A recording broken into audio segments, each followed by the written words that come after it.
Some women do not need to speak. They do not raise their voice, nor chase, nor explain. And yet, their absence lingers like smoke in a man's lungs.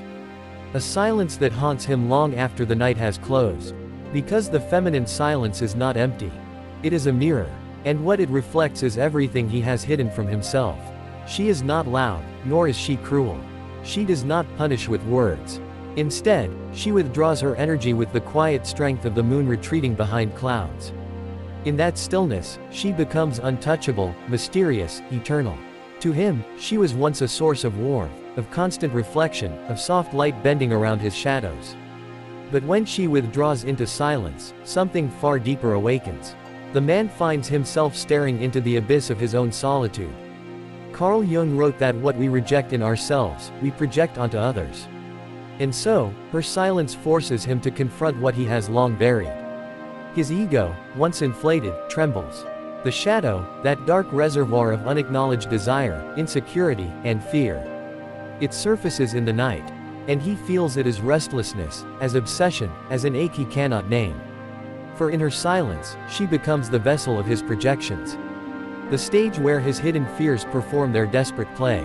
A man may tell himself he is strong, self-sufficient, untouched by loss.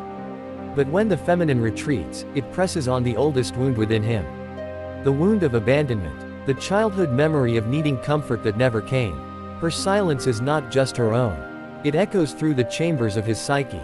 Calling forth every moment he has ever felt unseen.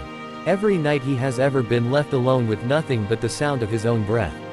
And so, he cannot rest. Her silence becomes a gravitational pull. An invisible current tugging at his chest.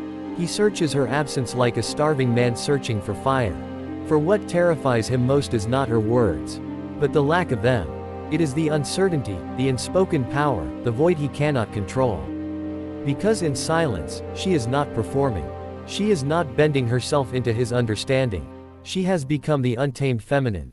A force of nature that does not need to be named to be felt. The Stoics taught that we do not control what others do. We control only how we respond. And here lies her secret power. She does not cling. She does not demand. She simply steps back into her own stillness. A stillness born not of weakness, but of knowing. This silence unsettles him, because it cannot be manipulated. It cannot be reasoned with. It is beyond his reach, beyond his conquest. And so, it becomes the haunting. The unanswered question echoing through his nights. In Jungian terms, she has begun the process of individuation. She is no longer an echo of his needs. No longer a mirror of his ego. No longer the shadow bearer of his unspoken wounds. In her silence, she returns to herself. And in doing so, she forces him to face himself. This is why the feminine silence lingers.